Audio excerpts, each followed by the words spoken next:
This is Pet Life Radio. Let's talk pets.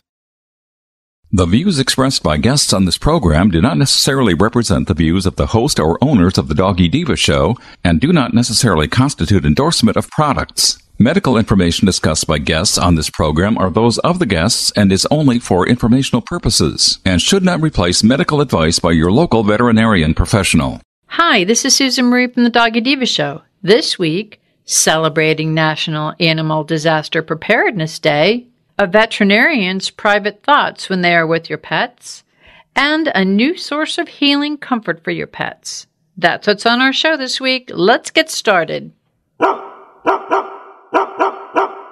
Hey, did you hear that? What is that? It's the bark heard round the world. The Doggy Diva show. Here's Susan Marie.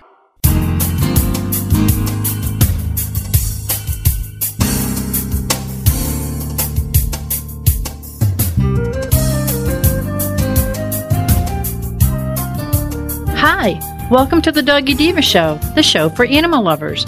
I'm your host, Susan Marie, and as always, I'm joined by my canine co-hosts, the Doggy Divas themselves, Francesca, Coco, and our newest little diva, Miss Olive. Miss Olive is the cute little Italian Greyhound rescue in the picture with the microphone. Thank you for joining us today as we bring the experts in the pet and animal world right to you. Email us at doggydivashow@aol.com. That's DOGGYDIVA show@aol.com. We love hearing from you. So go grab a cup of coffee and your pet's favorite treat, and we'll be back in just a moment. Tired of wasting money on giant bags, boxes, and jugs of litter that don't last? Switch to World's Best Cat Litter, the only litter that lets you use less and get more. World's Best Cat Litter uses the concentrated power of corn to deliver outstanding odor control and easy cleanup. It's lightweight, 99% dust-free, and pet, people, and planet friendly. It's even flushable. Make the switch to World's Best Cat Litter and save $2. Visit www.saveonworldsbest.com. Let's Talk Pets on PetLifeRadio.com.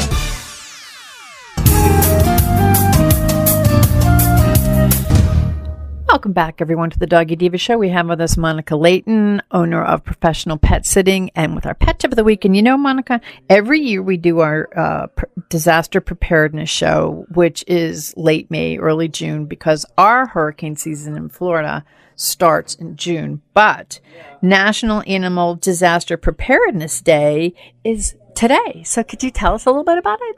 Absolutely. And I so look forward to our shows on this, yearly. It's so important to pet owners to really be prepared for the storms. So what I usually tell people is right now is the time to go through your kits. Get rid of any old medications, get rid of any old food, refresh it with your new stuff. And make sure that if there's anything you're missing, now's the time to get it in there. And I know, over the next couple of weeks, we're going to get into all the specifics on what you need to have in there, your pet's identification, different tips for evacuations, things of that nature. But right now is really the time to sit down and evaluate what you have, what you don't have.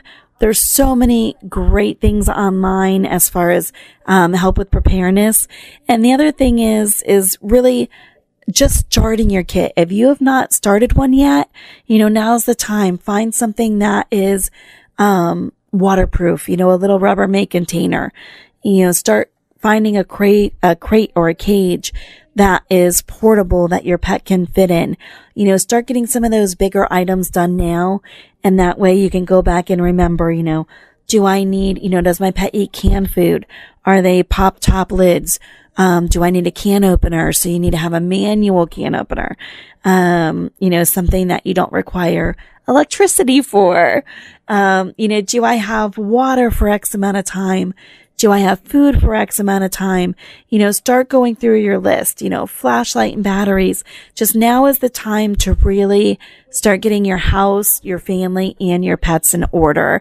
And I so look forward to our our big hurricane awareness show, and we'll have so many tips for pet owners. But I just wanted to get it out there today since it is National, Animal Pet Preparedness Day, that now is the time to start. You do not want to get into hurricane season and have not, have the big essentials. Start your kit now. Make sure you have your crate and carriers, and start researching now what you have locally in your area that can help you. Do you have a pet-friendly shelter? Do you have veterinarians that'll take your pet in? Do you have a route that you're going to take or a place that you're going to stay? And in that, can you take your pets? Are they pet-friendly? Do you have your pets, vaccines up to date? Do you have an up-to-date picture of that pet? That way, if they get lost, make sure that all of that information is being gathered now. And we'll go through all of this in great detail over the next couple of weeks. But now's the time to really start preparing. This is our 14th year doing the show. People always thank us for doing this. People wait for it to kind of like see if there's any new things to put in the kit, or also it reminds people what to do in the kit. And this is for all different kinds of animals, not only dogs. But today, May 12th, being National Animal Disaster Preparedness Day, gives us a chance. It sort of like sits in our mind going, okay, now should I go? I'm going to go through my kit, pull out any old food, pull out any old water, make sure that my the vaccinations are up to date, make sure that, everything's in plastic, have the extra harness, have the extra leash, all this stuff. So you could go to your kit, because most people know where the kit is. If you don't, when you hear our show, you're going to get your kit together and you're not going to have to worry about anything. And you also have a lot of other great advice. But this is a great time to check out your kit, make sure your pet's microchip is, that you're in the right location. If you've moved, you might want to update it. But there's so much to today. And also when we have our show, which is going to be just in a few weeks. So thank you very much, Monica. Thank you so much. Have a wonderful week. Coming up, have you ever wondered what veterinarians think in their most private moments with the animals? Stay tuned. Does your dog itch, scratch, stink, or shed like crazy? Come to Dynavite for help. Order a 90-day supply of Dynavite. Everything we tried failed except the Dynavite. Pick up 2 bottles of Super Mega Fish Oil. Get the 3rd bottle free. Packed with omega-3, DHA, and EPA fatty acids. Super Mega is great for your dog's immune system, healthy skin, and soft, shiny fur. Dogs love it. Try Super Omega Fish Oil. Buy 2, get 1 free. At Dynavite.com. DINOVITE.com.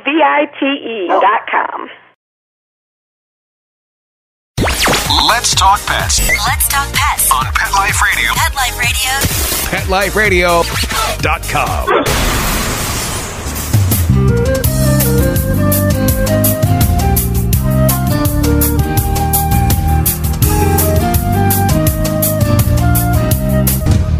Welcome back, everyone, to the Doggy Diva Show. You know how we love bringing you inspirational, pet-themed books and authors. Well, we have with us today a heartwarming debut novel from Suzy Fincham-Gray, My Patients and Other Animals, a veterinarian story of love, loss, and hope. And Suzy brings the reader in the consulting room and behind the scenes, and in these complex, challenging situations that veterinarians face, as well as she tells us inspirational and heartwarming stories of her patients, their pet parents, and of her own pets. So we want to welcome with us today the author of My Patients and Other Animals, Suzy Fincham-Gray. Hey, Suzy, welcome to the Doggy Diva Show. Thank you so much for having me. I'm really excited to be talking with you. Oh, I'm so excited to be talking with you. Can you tell the listeners about yourself and about how writing has impacted your veterinary career? Yes, absolutely. So I'm an internal medicine specialist for small animals, which means that, and the story of how I get to this place is in the book, but it means that I take care of cats and dogs with more complicated medical problems. So, which is something which I love doing. It's an incredible career. It's an incredible sort of calling that I have to do this work, but sometimes it's really emotionally difficult, which also I think I touch on in the book. And what I've found through my writing is that I've been able to sort of figure out those complex emotional situations, and I've been able to look at things in a new way through writing. So when I sit down and I start to write about a case maybe that is difficult, either from a professional standpoint of figuring out what's wrong, or more from an emotional standpoint of dealing with an animal that's really sick, I suddenly see things in a different way. And so that's been really amazing, and something that I never expected from writing, that it would give me this new view and this new idea about what it is that I do every day. You know, and I appreciate that you took us kind of behind the scenes and everything, but I'm sure the listeners can tell from your accent that you are from the UK, but you now live in the US. Can you just tell a little bit about that transition? Yeah. So yes, so I grew up in a small town called Hereford, which is in England, and it's right on the Welsh border, so sort of in the west of England. And it's a really rural area, a lot of farming, a lot of sheep, cows. The Hereford cow, which is you see it a lot all over the place, actually. There's a lot in the U.S., is actually from my hometown, so it's a small trivia point. And I went to vet school in London, and then when I was at vet school, I realized that I was really interested in internal medicine. And at the time, there weren't a lot of opportunities in the UK to do more advanced training. And so I came over to the U.S. in 2000 to the University of Pennsylvania to do an internship and then a residency in internal medicine. And that was a pretty incredible change. There was sort of a real culture shock, even though, of course, you would think that England and the U.S. aren't that different. But in actuality, when you start to get down to the nitty-gritty of drugs and all those sorts of things, it's very, very different. The drugs that are available, the names of the drugs, sometimes even if it's the same drug, it is different. And so that was really stepping into the lion's den a little bit when I first came over, the first months of my internship. And then, I had always planned to go back home, but somehow 17 years later, I'm now living in San Diego with my family, and I still have all my extended family back in the UK. So it's nice. I get to visit a lot, and they get to come and see the San Diego sunshine, which they love. And so somehow this journey has brought me here, even though I never would have guessed in a million years that, even 10 years ago that I would still be in the U.S., but I love it. We're so glad you're here because obviously you've impacted where you are. We're in San Diego. You also, in your book, which brings this very personal side to it, which kind of shows a different side of our veterinarian, which is with their own pets. Can you just tell us briefly about your pets? Yes. And we don't want to give anything away on any pets in the book. So what's really interesting is, and it's a little strange, I'm sure most people are surprised when I say this, but when I grew up, we really didn't have any pets in our house in England.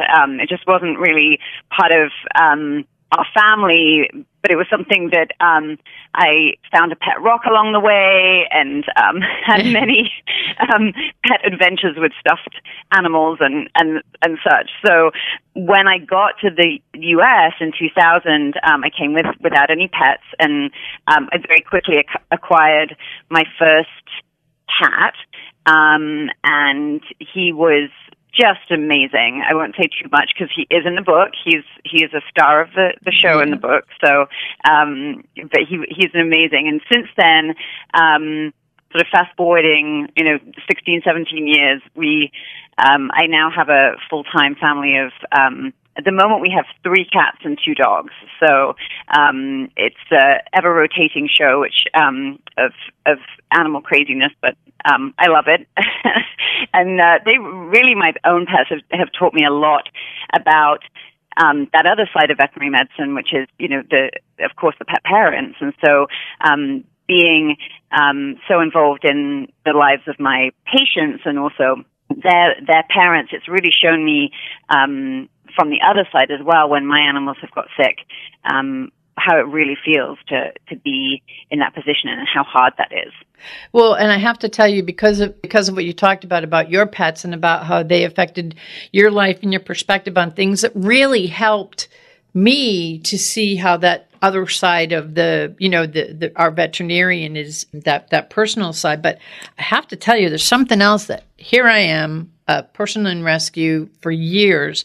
I learned so much about international adoptions, and I learned this from your book. Can you please tell the listeners about the risks and rewards of international pet adoptions? Because I think that, and there is a lot going on out there now, and it's far more open than it was before, but also it's kind of eye-opening what you brought up in your book. Yeah. No, you're absolutely right. I mean, international pet adoption, I think really over the last 5 to 10 years, I would say, has become increasingly common in the U.S. And we can now adopt animals from almost any country, and which is great because we're saving animal lives, which is absolutely always a good thing. But there definitely are some risks with regards to the diseases that they can bring with them that we may not know about. And so, what's really interesting about disease is that it's very geographical. And what I mean by that is that in different areas, even of the country in the U.S., but then obviously in the world, there are different diseases. And so sometimes when we adopt an animal from a different country, we're not really aware of what those diseases may be, and then what the implications of those might be for sort of the future of that animal's life, and if they get sick, what we really should be looking for. And so that's something that I find fascinating, because disease is just so incredible. The organisms and how they get where they get and how they survive is sort of really fascinating. But also, it's something which, when we adopt an animal from overseas, it's really important that we know about that history of where they've come from, and sort of where they were rescued from geographically, but then also the situation that they were in, because that can really influence and inform my problem solving as a veterinarian if for some reason that animal were to get sick. And so it's amazing that we can do this, and we can save these animals from really, really terrible situations. But we also need to be aware that they can carry things with them that we need to then be aware of if in the future they get sick, because that could be the reason why is something they picked up, thousands of miles away. Well, and that was so important. It's important to bring that forward, because I think sometimes, when we're working with our veterinarians, certainly as I'm reading, about what different things that you uncovered, it would be nothing that I would ever expect. I mean, it was very, very eye-opening, so that, to keep ahead of this, and the pet parents and patients were very, very lucky they had you, because you do a lot of research and you do figure things out. Can you tell the listeners about being a veterinary specialist, and why sometimes it's important that we as pet parents have to go to a vet specialist, a vet care specialist? Yeah, so veterinary specialists have advanced training, which means that we have completed an internship and then a residency in our specialties that we're qualified in. And then once we've done the training, we also have to do board exams to become a diplomat of the college in which we're a specialist. And so there are many, I think there's now maybe 57 specialties, I want to say, that are recognized, and thousands of specialists across the U.S., ranging from behavior specialists to dental specialists to internal medicine, surgery, oncology, pretty much any specialist that you would see as a human, you can see with your pet as well these days. And the advantage of that special training and what we do as specialists is that we have a very specific focus. And so I'm the first to admit that I do not know very much about flea treatment, because there are so many flea meds out there these days, and it's like a constantly rotating schedule of flea meds, and that's something that general veterinarians are way better at knowing about than I am.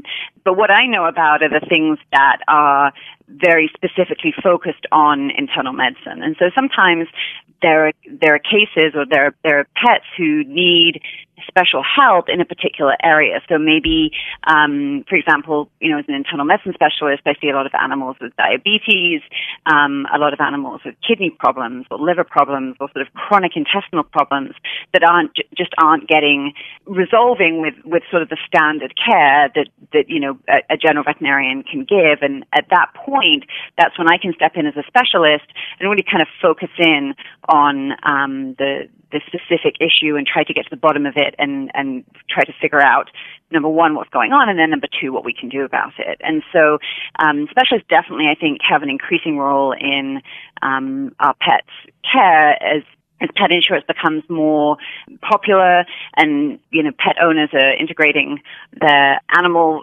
family into their human family, we're finding the role of specialists is becoming more and more important.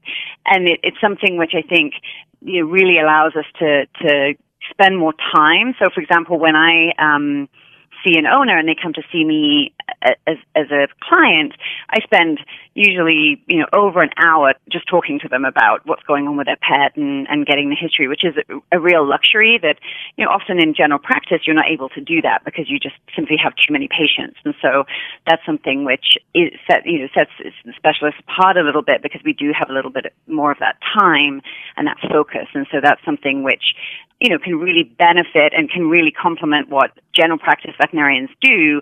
We can, we often work together as a team to help our patients in that way. You also give great insight into the senior pets.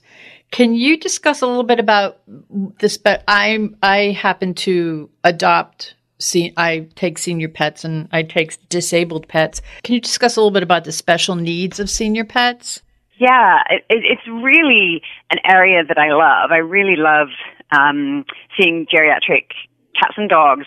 And what's really interesting is that we're seeing a whole sort of new population of geriatric cats and dogs who 10 years ago even weren't living as long as they are today. And so that's amazing. We want our pets to live as long as they possibly can, but also it brings with it a whole new set of challenges when it comes to providing care for our pets and providing health care for them as well, and sort of making those decisions about when is an older pet sick versus the natural aging process. That's something that can be very challenging sometimes in our pets as they age. And I think as well, the other thing that's incredibly important is when they are sick, really trying to identify their quality of life and how that may influence what we decide to do with regards to care for them and treatment for them as they near the ends of their lives.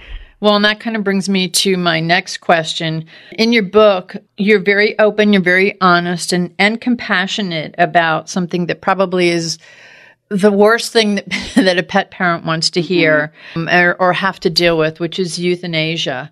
Can you please share with the listeners about what our pets actually can tell us about this euthanasia debate?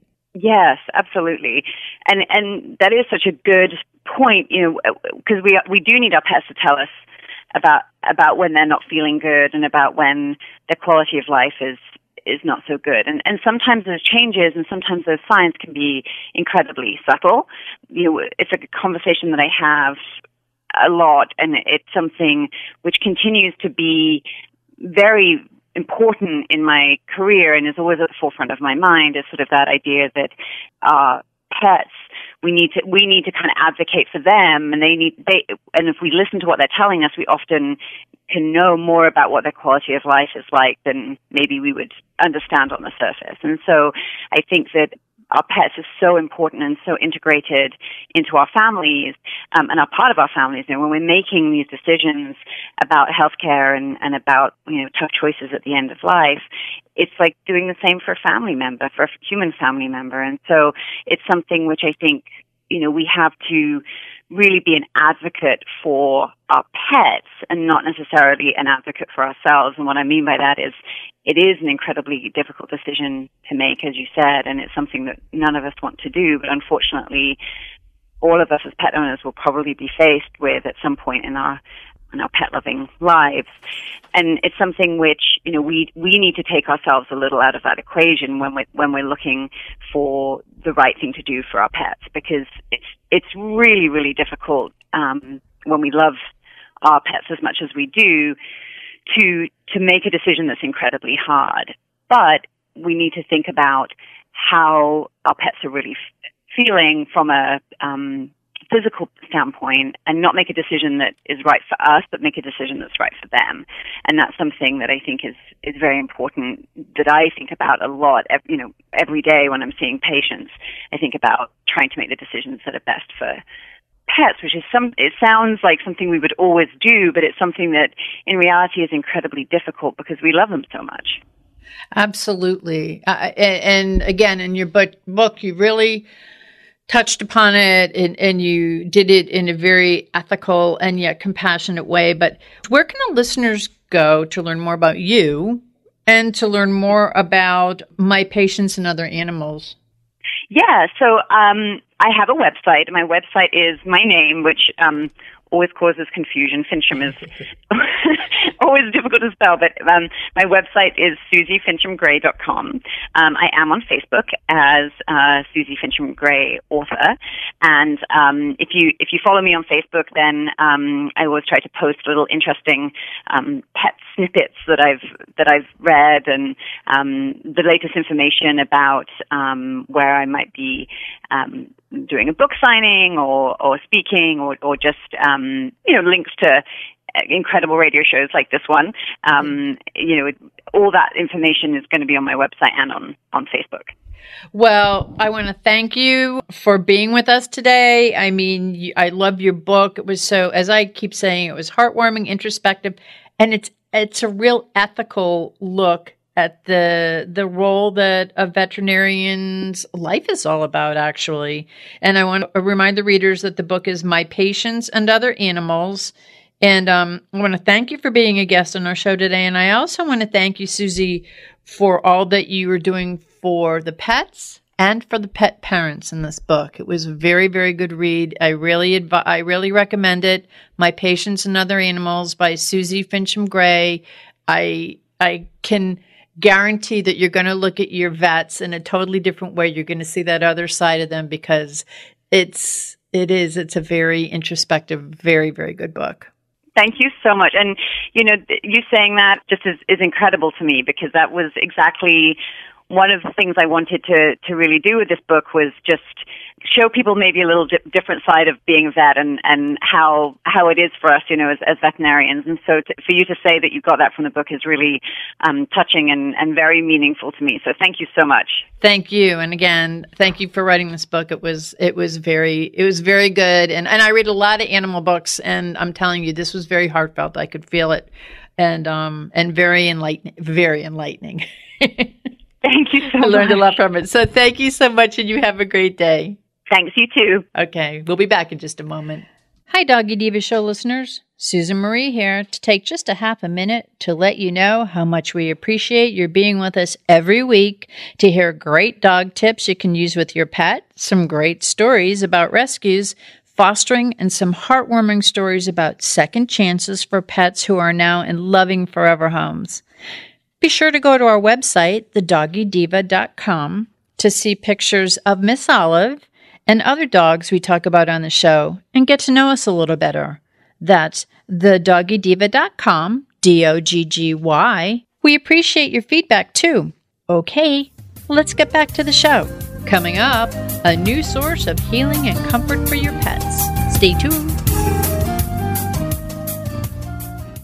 Listeners, I'd love to introduce you to PetPlate.com. They deliver freshly cooked human-grade dog food right to your door. I'm talking about dog food that is so high quality that even us humans could, technically, eat it.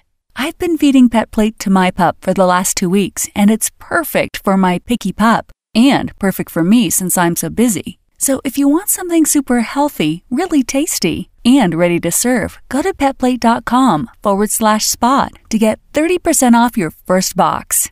Once again, that's petplate.com/spot to get 30% off your first box. petplate.com. Let's Talk Pets on PetLifeRadio.com.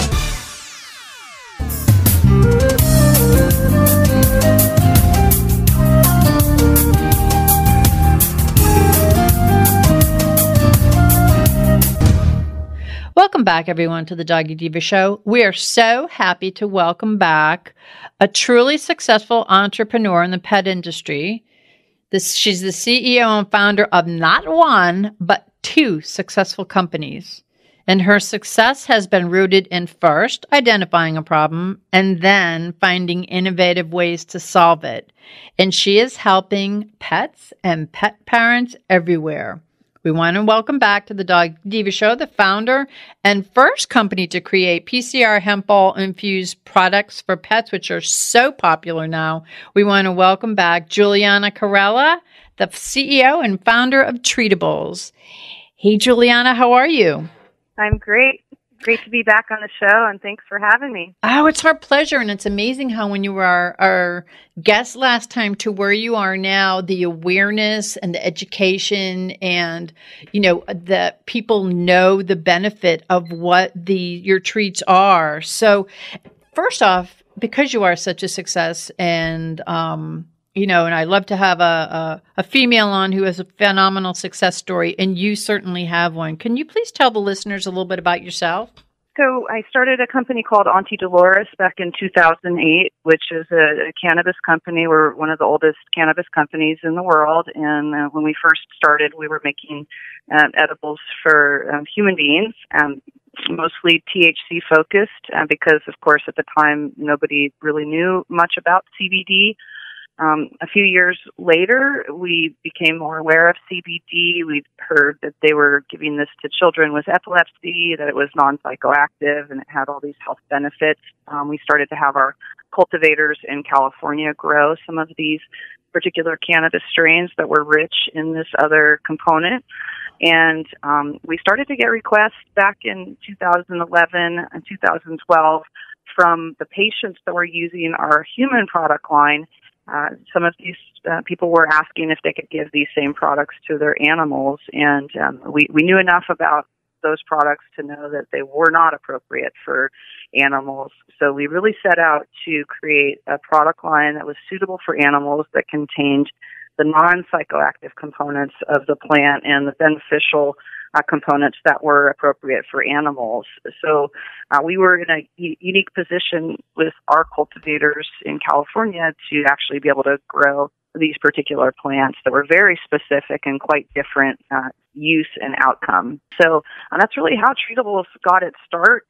We started working with the dispensaries in California, and now here we are, 5 years later, because Treatibles was founded in 2013. Now our product is sold across the country and also in Canada. We're in, over 2,000 pet stores. Veterinarians carry the product. We've got breeders, groomers, all types of animal practitioners using the product in their practices and in their businesses. And it's been fantastic. Well, and I'm so glad you brought that up, because it has. I mean, just in the last time we've spoken, it's grown and the awareness has grown so much.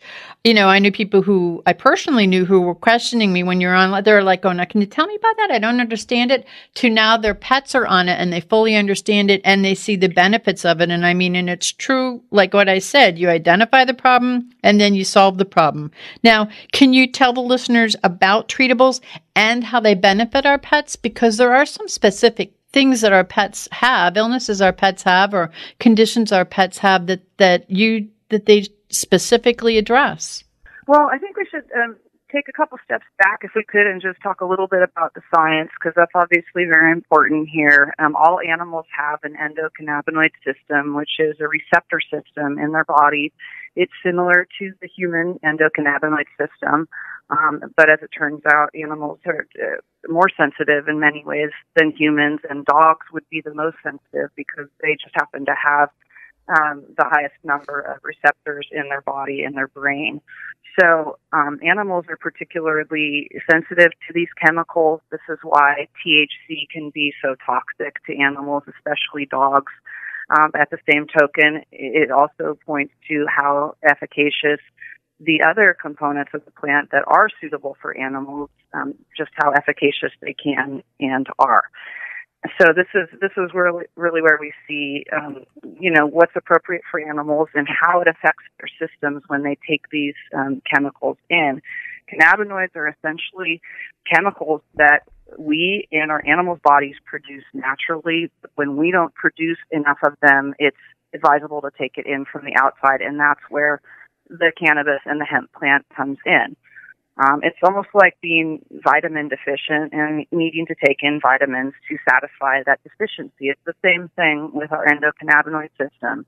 If we or our animals are not producing enough of these cannabinoids to satisfy the receptor system, to provide the homeostasis that is very much involved with the endocannabinoid system, to provide the neuroprotection and all of the different features of these chemicals and what they provide for our physiology and our animals' physiology, taking these products in from the plant actually helps our natural responses and our animals' natural responses. So really we're addressing homeostasis, we're addressing all these other systems in the body and in our animals' bodies that are affected by the endocannabinoid system. So that was a long-winded way of basically saying that these chemicals do really good things for us and our animals. And it brings our systems back in place.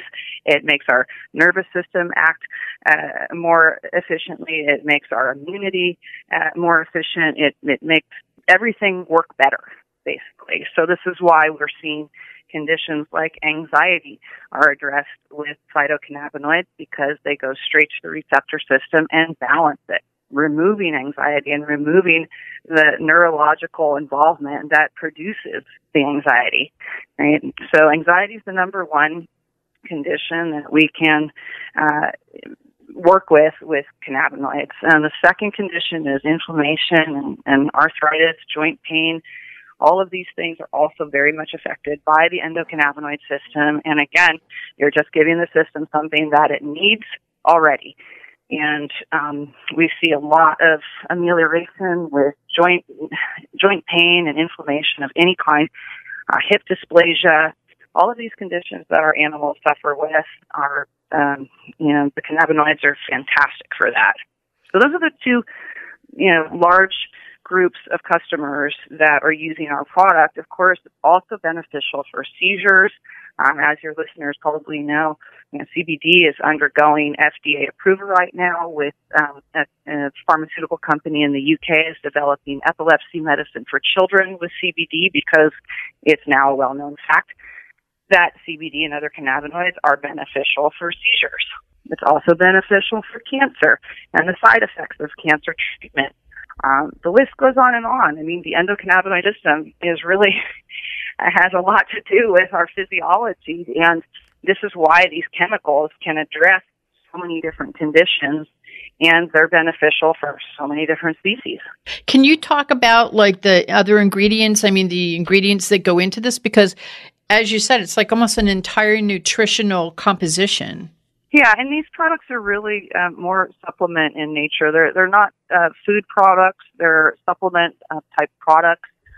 They're really supposed to be used more like a nutraceutical. Mm-hmm. Our popular products are our droppers and our capsules and our hard chews. We've got hard chews for dogs.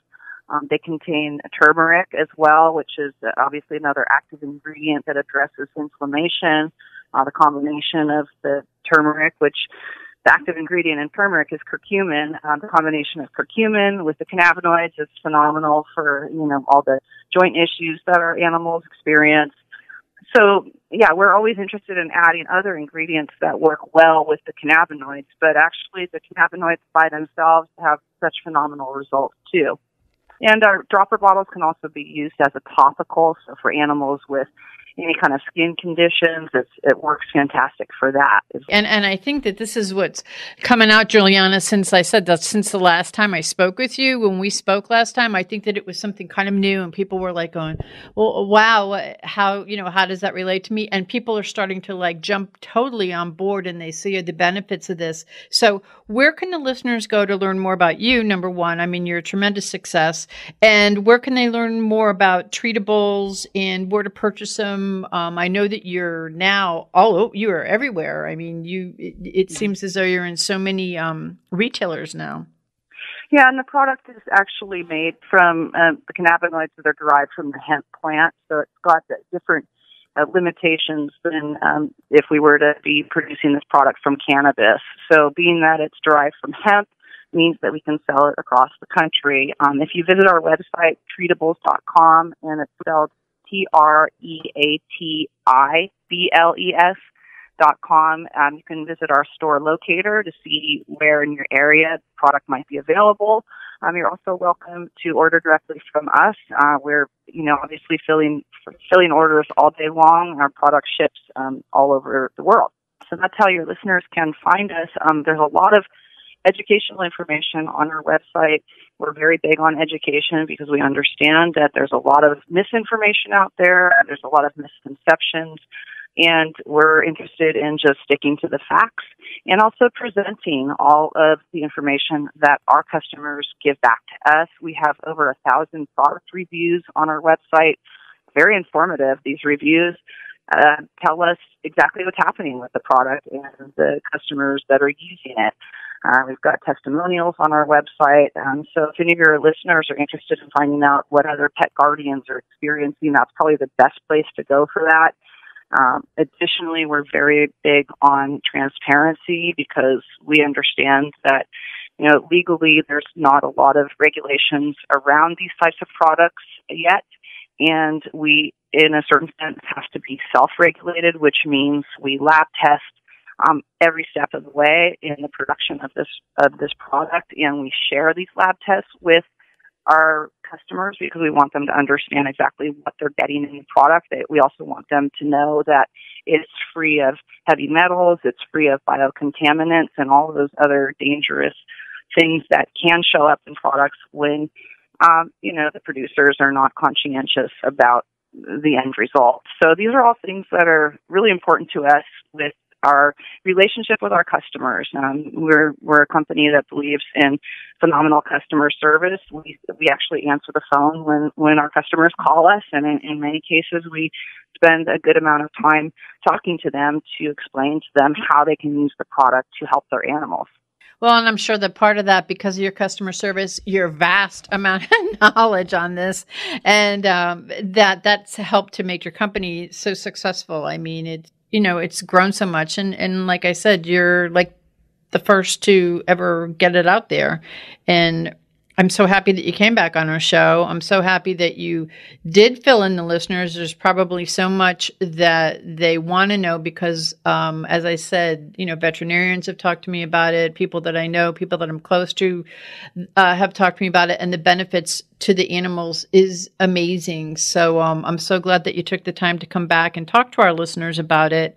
Again, to find out more about Julianna or Treatibles or any of this, there's so much information. It's treatibles.com and find out where you can purchase them and talk to your vet about them. And I am sure that you will be glad that you did. So again, thank you so much for being on our show again. And Julianna, thank you so much for all that you're doing for pets and for pet parents out there. Absolutely. We're happy to do it. We love this mission, and it just gets better and better as the world becomes more aware of, these fantastic opportunity that comes from this plant to heal our animals and ourselves. It's just a really fantastic thing. Well, thank you, and thank you for all the work that you're doing. And hopefully we'll get you back on. We can even talk about this some more. I'm sure that if we talk next year, there'll be more people will know about it. So sounds good. Thank you again, and you have a great day. Thanks so much. I appreciate it. Okay, we'll be back in just a moment. Molly, here's your dinner. Zeus, that's not your food. Don't let that happen to your precious cat. Elevate your cat's eating experience with the Cat Tree Tray. The Cat Tree Tray keeps your cat's food off the floor and conveniently located on the cat tree. It's the perfect way to eat. It's a beautiful wrought iron tray that easily attaches to your cat tree and keeps dogs and other critters out of your cat's dish. A must for multi-pet households. There's a 6-inch tray for large bowls and a 4-inch tray for smaller bowls.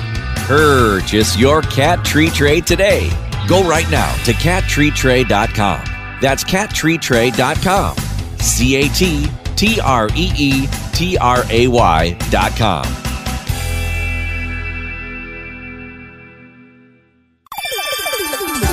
Let's Talk Pets on PetLifeRadio.com.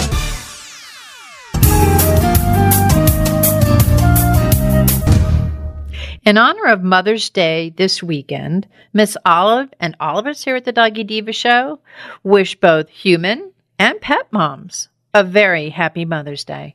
We would like to thank our guests this week, and also, as our Doggy Divas always say, please love your pets because they love you unconditionally, and please remember to adopt, foster, spay, neuter, and microchip.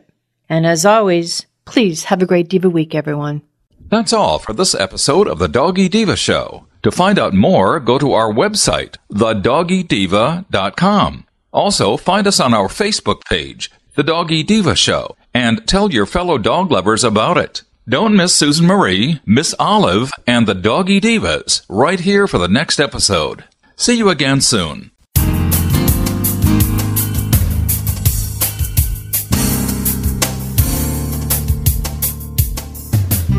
Let's Talk Pets, every week on demand, only on PetLifeRadio.com.